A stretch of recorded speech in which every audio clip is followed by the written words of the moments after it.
अस्सलाम वालेकुम दोस्तों, मैं हूं मोहसिन अली वारसी। खैर मुकदम करता हूं आपका आज की इस नई वीडियो में।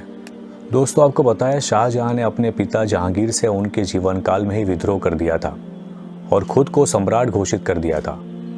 शाहजहां अहमदाबाद लौट आए और एक सप्ताह तक कांकरिया झील पर एक तंबू में रहे। शाहजहां ने शाही बाग तो बनवाया, लेकिन उसे बनवाकर उन्होंने उसमें पैर भी नहीं रखा। उनके समय में सैफ खान सूबा ने शाह आलम के रोज़े में ऐतिहासिक इमारतों को बढ़ाया। उन्होंने भद्र के किले के सामने एक द्वार बनवाया, उसके पास महल जैसी एक बड़ी सराय बनवाई और साबरमती नदी के पास काली किला और उस जैसे कुछ किले बनवाए। ये सूबेदार बहुत सख्त थे। महल या सराय बाद में मराठा सरदारों का आवास, जेल और मुख्य डाकघर बन गया और आज ये कुलीन मैदानों का गहना है। शाहजहां और औरंगजेब अहमदाबाद में थे, तब भी अहमदाबाद शहर जैन बहुल शहर था। कई प्रसिद्ध जैन आचार्य और जगत गुरु हीर विजय सूरी और उनके पटधर, जिन्हें सम्राट अकबर ने सम्मानित किया था, यही अहमदाबाद में रहते थे और उत्सव मनाते थे, जिनके बहुत उल्लेख हमें मिलते हैं। औरंगजेब के सूबेदारी में मेहंदवी लोगों द्वारा एक और दंगा हुआ। यही मेहंदी फिरके के बानी ने गुजरात सल्तनत वक्त में सबसे पहले एक फिरके की घोषणा अहमदाबाद के जमालपुर की एक मस्जिद में की थी, लेकिन जब सुल्तान महमूद शाह बेगड़ा और सुल्तान मुजफ्फर शाह हलीम ने उन्हें खदेड़ दिया तो ये फिरका पालनपुर की ओर बस गए। औरंगजेब की सूबेदारी में सैयद राजू मेहंदी फिरके के सरदार थे। अन्य मुस्लिम संप्रदायों के उकसावे पर औरंगजेब ने इन लोगों का कत्ल करवाया, जिसमें सैयद राजू ने भी अपनी जान गंवाई। उनकी कब्र आज भी शाही बाग में नवरोजी हॉल के पीछे है और पालनपुर के राजवंश द्वारा संभाली गई है। अहमदाबाद में दूध वाले, पिंजारा वगैरह इन्हें विशेष मान देते हैं। अहमदाबाद का इतिहास, पेज 241। शाहजहां के काल में अन्य प्रसिद्ध सूबेदारों में उनका शहजादा मोहम्मद दारा शिकोह भी थे, जो अहमदाबाद में रहते थे। हिंदू धर्म के प्रति सम्मान के कारण इस शहजादे ने उपनिषदों का फारसी में अनुवाद किया। फिर दूसरे शहजादे मुराद को भी अहमदाबाद में सूबा बनाया गया।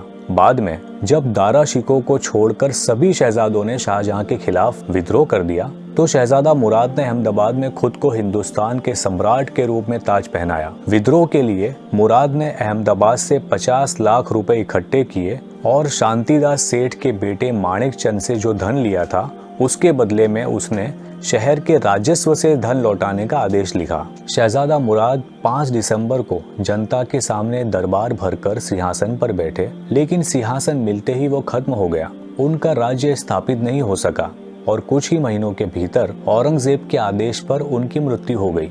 मुगल बादशाह औरंगजेब ने शाहजहां को पकड़ लिया और खुद सिंहासन पर बैठे। उनके महान शासनकाल में अनेक सूबा आए। इनमें उनके 2 शहजादे मोहम्मद आजम शाह और बैदर बख्त प्रसिद्ध थे। सम्राट औरंगजेब ने शांतिदास झवेरी, जो उस समय दिल्ली में थे, उनके साथ अहमदाबाद के लोगों और व्यापारियों को तसल्ली देता हुआ एक आदेश भेजा और व्यापारियों को एक पैगाम भेजा कि सभी लोग मोहब्बत और इखलास के साथ बिना किसी भेदभाव के अपना व्यापार करें।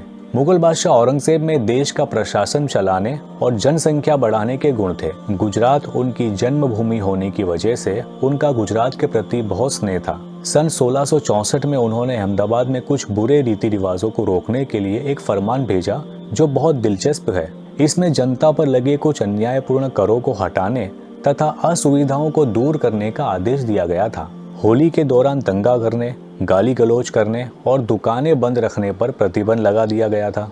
होली पर लोगों का सामान जलाना बंद कर दिया गया था।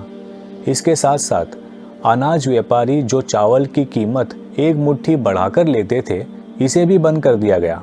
इसके साथ ही हाथी, घोड़े, मनुष्य आदि के खिलौने बेचना भी बंद करवा दिया था। उस समय तांबे के सस्ते होने की वजह से जो अहमदाबाद के व्यापारियों ने लोहे के पैसे का भुगतान किया था, औरंगजेब के फरमान के बाद उन्होंने फिर से तांबे का भुगतान शुरू किया।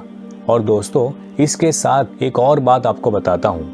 आपको ये बात तो पता है कि अहमदाबाद की सड़कें इतनी चौड़ी हुआ करती थी कि 4-4 बैलगाड़े साथ में निकल सकते थे। उस वक्त भी आज की तरह शटल चला करती थी। जैसे आज ऑटो रिक्शा हैं, वैसे ही उस वक्त बैलगाड़ी या फिर ऊंट गाड़ी हुआ करती होगी। औरंगजेब आलमगीर के वक्त अहमदाबाद शहर और परा मतलब शहर के दीवार के बाहर की रिहाइश थी, वो लोग आने जाने के लिए इन्हीं गाड़े का इस्तेमाल किया करते थे। इन गाड़े वालों से भी टैक्स वसूला जाता था, लेकिन औरंगजेब आलमगीर के वक्त में इस टैक्स को कम कर दिया गया था। मुगल बादशाह औरंगजेब आलमगीर के वक्त सन 1664 में अहमदाबाद शहर में बहुत ज्यादा अकाल पड़ा। तब हाजा पटेल पोल के रहने वाले जैन गृहस्थ शांतिदास दोषी नाम के एक रईस ने अहमदाबाद शहर को भूखमरी से बचाया था। इस सेठ ने गुजरात में अनेक जैन मंदिर बनवाए थे। इसके बाद सन 1681 में जब भयंकर अकाल पड़ा तो शहर में बड़ा दंगा हुआ। इसकी चपेट से उस वक्त के सूबा अमीन खान भी नहीं बच सके। तब सम्राट के आदेश से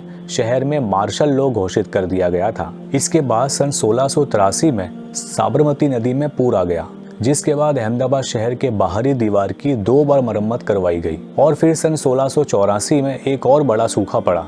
इस समय के दौरान सुजात खान नाम के एक अमीर अहमदाबाद के सूबेदार थे। आवाम में मशहूर होने की वजह से ही ये सबसे लंबे वक्त तक सूबेदार रहे। उन्होंने अहमदाबाद में सलापस रोड पर एक संगमरमर की मस्जिद बनवाई। उनका रोजा, मस्जिद और महल भी वहीं थे।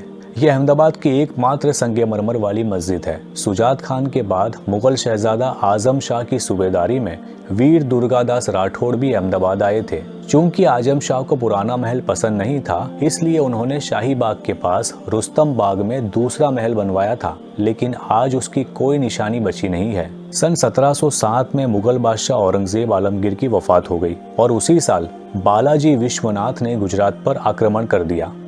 इससे पहले कि वह अहमदाबाद पहुंच पाते, शहर के सफदर खान बाबी ने तोपों के साथ कांकरिया झील के पास एक सेना तैनात कर दी।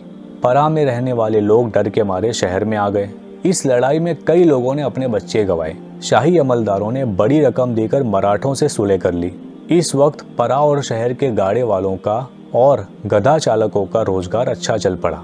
मीरात सिकंदरी के लेखक ने इन घटनाओं को खुद देखा था। उन्होंने लिखा है कि सन 1583 में मुजफ्फर शाह ने जब अहमदाबाद पर कब्जा किया था, तब मुगलों में जो घबराहट दिखाई देती थी, वही वैसा ही माहौल आज शहर में पहली बार देखा गया है और वैसे ही भगदड़ मची है। दोस्तों, इसके बाद क्या हुआ था, ये जानने के लिए अगले पार्ट को ज़रूर देखना। अगर आपने अभी तक चैनल को सब्सक्राइब नहीं किया है तो जल्दी से कर लीजिए और वीडियो को लाइक और शेयर ज़रूर करना। जल्दी मिलते हैं वीडियो के अगले हिस्से में। अल्लाह हाफिज़।